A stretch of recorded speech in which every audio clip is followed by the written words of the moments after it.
What is up, YouTube? It's your boy Jerry, and today's video is going to be on the Minnesota Timberwolves, and we're going to be talking about how this team is on the rise and how great they've been playing recently. And we're going to jump right into this video. Now, looking at the Timberwolves, they started off this season fairly impressive, fairly strong. They won 3 of their first 4 games, I believe, and then they hit a bit of a rough patch with the offense. They struggled a little bit, and they were losing more games than they were winning. And then, just now recently, they started to turn it around.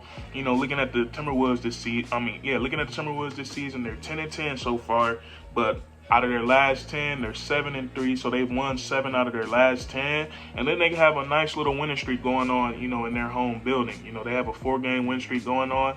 And, like I said, man, it feels like everybody on this team, seems like everybody is starting to find their role, their purpose for this team. And, they're starting to roll because this team has, they have talent. But anyways, looking at the things they're excelling at so far this season, they're 4th in 3-pointers made. We all know how important being able to hit 3-point shots is in today's game.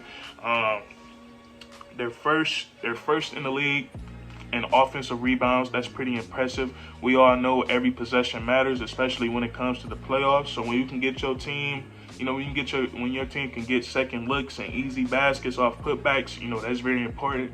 Very important, in playoff atmosphere. And I feel like, and I'm saying playoff atmosphere because, looking at these guys, they seem like a team that can, make the playoffs. This is a really good team. And then they're 3rd in steals per game, so they get into the passing lanes. They pick in pockets. They do a really good job at that.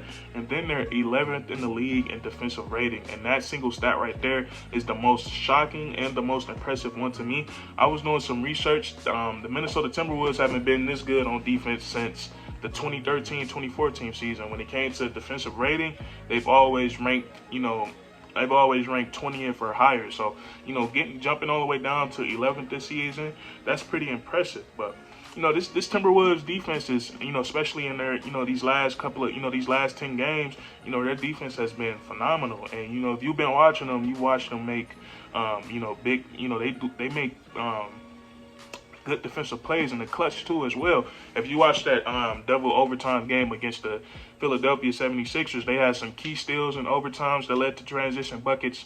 And then Anthony Edwards, he got that block on Joel Embiid, that pretty much, that ended the game right there. So, they make plays, they make good plays defensively.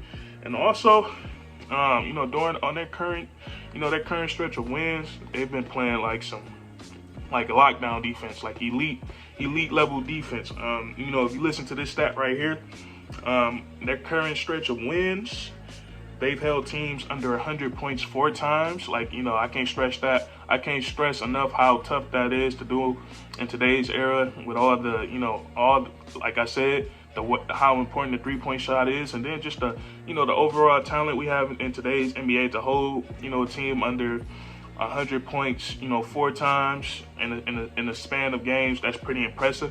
And then also only one team has scored more than 101 points on these guys. So they're playing some elite, lockdown defense. And like I said, it's shocking, but it's also very impressive that, these guys are able, they're locked in defensively as a team. And for me, I think it starts with, the addition they make this offseason and trading for Patrick Beverley. And we all know the guy that Patrick Beverley is, man. He's, a guy you hate to play against, but a guy, you would love to have on your team. And I feel like he just brings that intensity and energy on the defensive end.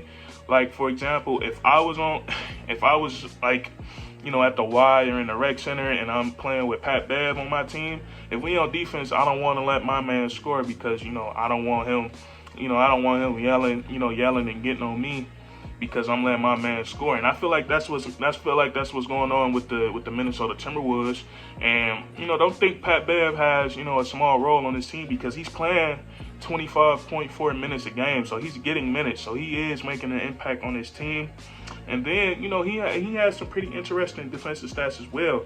With Pat Bev playing 25.4 minutes a game, he ranks second on his team and defensive plus minus, and then out of the league, out of the whole NBA player pool, he ranks fifth in individual defensive rating. So, adding Pat Bev to the roster has been big time, to these guys.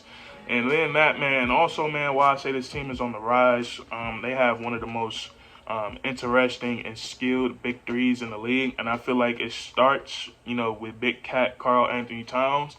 And I feel like, he doesn't get enough credit for how good he is due to, like, the media. They don't show much love to the Timberwolves, but Karl Anthony Towns, man, he's a dog. Especially, like, the numbers he puts up. I know right now he's only averaging 23-9, but any other season he's a walking 25-12, 25-11. And I don't know, man. I don't know why Karl Anthony Towns doesn't get his respect, man. It must be the Jimmy Butler thing, calling him soft. But, Karl Anthony Towns is a very skilled player. He's probably the best, he's probably the most versatile big in the league. He shoots the three ball at a very high rate, 41%. He's shooting 50% from the field and, 82% from the free throw line. So he's having a great year, efficient. He's as efficient as they come. But yeah, and Karl Anthony Towns, I would say he's the most complete player out of their big three. He can give you everything. He can play defense. He can block shots. He can bang down in the post. He has a soft touch, and he can shoot the three ball. So, having to play against Karl Anthony Towns, nobody wants that. And he's definitely a player you have to, game plan for. And then you have, the seat filler. This is who the fans come to see, man. Anthony Edwards, and I understand why. He's a very, very interesting. He's very interesting, a very entertaining person on and off the court. He went viral a lot of times last year with his funny, interviews, post-game interviews. He's a very funny person. But on the court, he's a high flyer, very quick.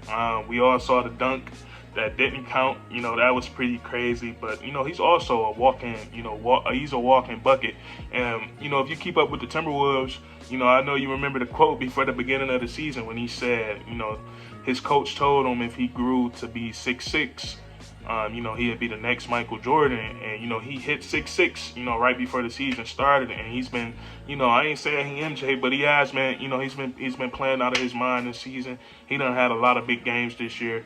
He done went off a couple of times already. I know he set his career high. I can't remember what it was. I should have looked before I started, but he went off. I know it was more than 40. It might have been 50, but he went off earlier this season. And yeah, man, he's just, man, he's having a great sophomore year. He's a future, future star of this league, and the Timberwolves have a very great player in him. And then they have DAngelo Russell, and a lot of people forget how good this guy is, man. He's the smoothest player in the NBA. It's like he's playing in slow motion, but he's playing quick. Everything just seems, he's just very calm out there, very cool. It's almost like he looks high out there. I know he's not. I don't know, but he just look very relaxed. His game is just very smooth. But DAngelo Russell, he's having a great season, averaging 19 points and 6 assists. And he's one of them guys that's finding his role within the team. I know it's kind of hard because they do have three guys that are better with the ball in their hands than off the ball. So, it's stuff they got to figure out. But it seems like, they starting to figure that out. Like I said, 7 out of their last 10, they've won 7-3 in their last 10. And then they have a win streak at home. So, they're going to look to continue that tonight against the Indiana Pacers. And also this team has some very formidable, role players. Like, I really like Malik Beasley. And I feel like he's just in a bit of a slump right now. I feel like he's a lot better than he's been playing. Like, right now, he's averaging 10 points a game, and his shooting splits are like 34% from the field, 33% from the three-point line. But I expect him to play a lot better than that. Malik Beasley, he's a walking bucket. You saw him the other night. He hit 5 threes. I forgot who they was playing, but he had he showed how good of a player he can be. You got Naz Reid. I really like him. Who else you got? You got Pat Bev. And you got Taurean Prince. You got guys like that off the bench, who can play some basketball, who are solid role players for this team. But, the Minnesota Timberwolves, this team is starting to put it together. I like what I'm seeing from these guys. And that's going to be it for this video. If you enjoyed, leave a like, comment down below. What is the Timberwolves ceilings this season? Can they get into the playoffs? And then subscribe for more weekly content. We do this all the time, man. And that's curtains.